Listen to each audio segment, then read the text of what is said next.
Pois é, vamos lá, né, pessoal? Bora lá. Vamos remar. Para quem não prestou atenção, sou o professor Luiz, dou aula também de filosofia, sociologia, história, geografia, projeto de vida. E agora vamos falar um pouco, eu já falei de filosofia no outro vídeo, e agora vamos falar um pouco sobre história, ensino médio. E a apostila é a mesma, olha só, a apostila é exatamente a mesma. São Paulo faz escola e primeira série do ensino médio, terceiro bimestre. Tranquilo? Vamos bater um papo um pouco sobre civilizações antigas. E na página 58 da apostila, vai trazer um assunto muito bacana. Porque a história, pessoal, deixa eu deixar uma coisa muito tranquila para vocês. Na história, não há nada que não foi uma construção ao longo do tempo. Por exemplo, hoje o Brasil é uma federação, uma república, mas democrática, e também nós devemos olhar isso como uma herança da história. Tudo que nós vivemos hoje é fruto de uma construção histórica. Guardem isso. Não tem nada que nós tenhamos no nosso dia a dia, na nossa sociedade, que não seja fruto de uma construção histórica. Então vejam, na página 58 da sua apostila, vai falar sobre situação de aprendizagem 1, a civilização romana e as migrações bárbaras. O que quer dizer com isso? Por exemplo, civilização romana é uma civilização antiga, né? Do Império Romano, na época do Império Romano, um império que antecede a Idade Média ou o período medieval. Está entre o mundo antigo e o mundo moderno. Idade Média é o período mediano. Então ele vai tratar de uma comparação histórica para a gente compreender a nossa realidade política, histórica, atual, e também fazer com que nós possamos aprender a importância dos ganhos na história. Porque na antiguidade também, como muito tempo recente, vamos dizer assim, o Brasil não tinha uma liberdade política ou uma democracia vivenciada pela população. Passamos por alguns períodos, como por exemplo o Império Brasileiro, que sucedeu o reinado português aqui no Brasil. O Brasil era praticamente uma extensão do reinado de Portugal, fomos colônia de Portugal, e hoje nós somos uma democracia, mas tivemos algumas mudanças ao longo da história, como por exemplo, tivemos alguns períodos de ditadura, a ditadura Vargas, por exemplo. Tivemos também a ditadura civil-militar, que durou 21 anos aproximadamente. E hoje nós vivemos uma democracia. Se vivemos uma democracia, se vivemos uma república federativa democrática, é fruto de uma história, né, que também tem muita ligação com o mundo antigo.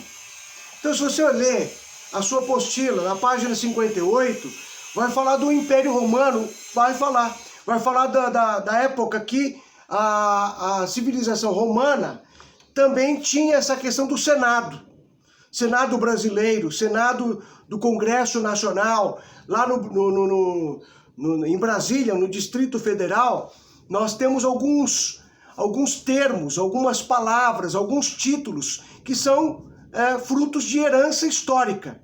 Guardem isso. Então vocês vão perceber, por exemplo, que a nossa Constituição é muito recente, é de 88. 1988, tivemos a redemocratização do Brasil. E aí vai ter algumas dicas aí, como por exemplo, a partir de que idade a pessoa pode se candidatar a ser um senador? Tem uma idade, a partir de tantos anos. Vocês vão perceber também quantos senadores por estado pode se candidatar. Vocês vão perceber também a origem da palavra Senado. O que significa ser um senador? O que significa?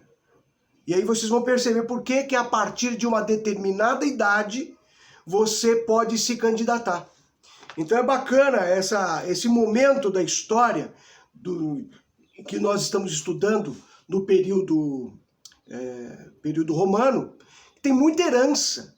Herdamos muitas coisas, principalmente no direito também.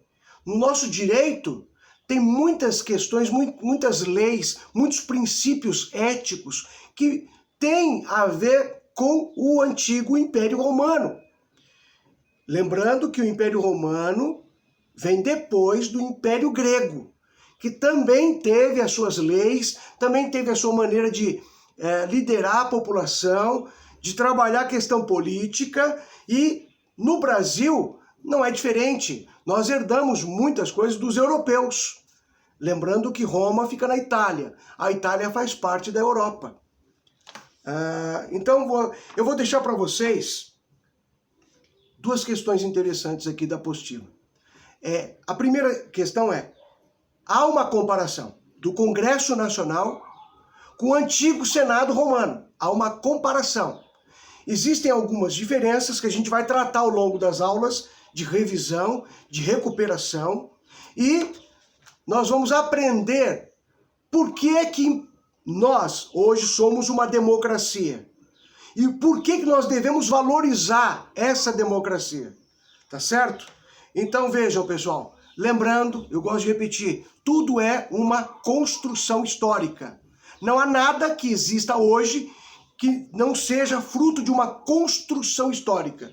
Começou de um jeito, foi se aperfeiçoando, foi se modificando, algumas coisas foram deixadas de lado, outras coisas foram colocadas no lugar, outras coisas se mantiveram, e aí na história a gente chama de ruptura, que aí acaba, e continuidade. Isso dá para continuar. Isso não dá para continuar, então a gente tira, mas a gente tem que colocar alguma coisa no lugar.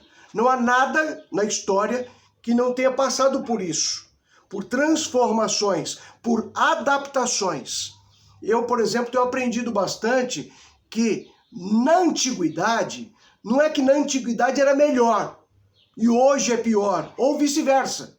Na antiguidade era pior e hoje é melhor. Eu não penso mais dessa forma, porque cada momento histórico, cada período tem a sua necessidade.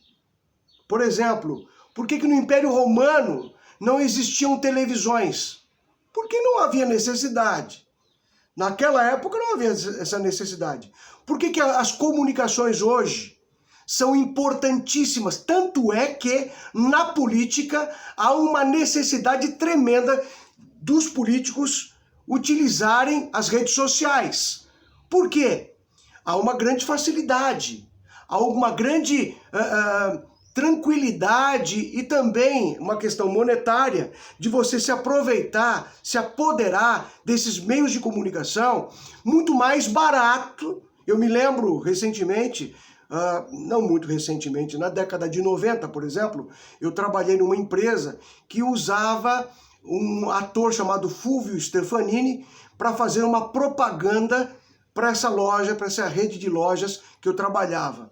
E eu me lembro que ele comentou conosco que para poder ocupar uma propaganda naquela época, década de 90, de 30 segundos de propaganda, isso custava, naquela época, 110 mil reais para você fazer uma propaganda e colocar durante 30 segundos. E as redes sociais, hoje em dia, têm democratizado, têm facilitado a vida de muitas pessoas, inclusive dos políticos. Mas eu quero te chamar a atenção para 3 perguntinhas. Responda aí. Quando, leia na apostila, página 58, de quando é ou qual o ano da nossa Constituição? 2. Segunda pergunta.